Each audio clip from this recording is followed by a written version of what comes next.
August 4 വിശുദ്ധ John Maria Vianney. Mathew വിയാനിയുടെയും മരിയായുടെയും മകനായി ഫ്രാൻസിലെ ഒരു ഗ്രാമത്തിൽ ജനിച്ചു. അടിസ്ഥാന വിദ്യാഭ്യാസം പോലും നൽകാൻ സാധിക്കാത്ത സാഹചര്യത്തിൽ പോലും ദൈവഭക്തി, ആതിഥ്യമര്യാദ, ദാനധർമ്മം, ദാരിദ്ര്യം തുടങ്ങിയ പുണ്യത്തിൽ മാതാപിതാക്കൾ അവനെ വളർത്തി.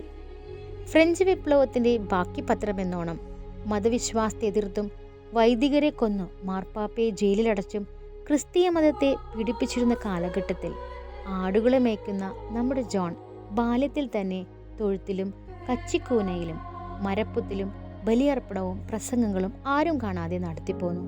പിന്നീട് ആട്ടിടയ കുട്ടികളെയും പങ്കുകാരാക്കി. അവൻ വളരുന്നതോടൊപ്പം തൻ്റെ വൈദികരാകുവാനുള്ള അവൻ്റെ ആഗ്രഹവും വളർന്നു. പഠനത്തിൽ മണ്ടനായ ജോണിൻ്റെ ഏക യോഗ്യത ഭക്തിപൂർവ്വം ജപമാല ചൊല്ലുക എന്നതായിരുന്നു. ആ യോഗ്യതയാൽ തന്നെ അവന് പട്ടം ലഭിക്കുകയും ചെയ്തു. കുത്തഴിഞ്ഞ ജീവിതവും ദൈവനിഷേധികളുമായ ആർസിലെ ഇടവക വൈദികനായി തൻ്റെ പ്രാശ്ചിത്യത്തിലൂടെയും പ്രസംഗങ്ങളിലൂടെയും ജനജീവിതത്തിലേക്ക് ഇറങ്ങിച്ചെന്നും കുമ്പസാര കൂട്ടിലിരുന്നും ഒരു മാനസാന്തര ജനതയെ അദ്ദേഹം ദൈവഹിതമനുസരിച്ച് വാർത്തെടുത്തു. അദ്ദേഹം വൈദികരുടെ മധ്യസ്ഥനാണ്.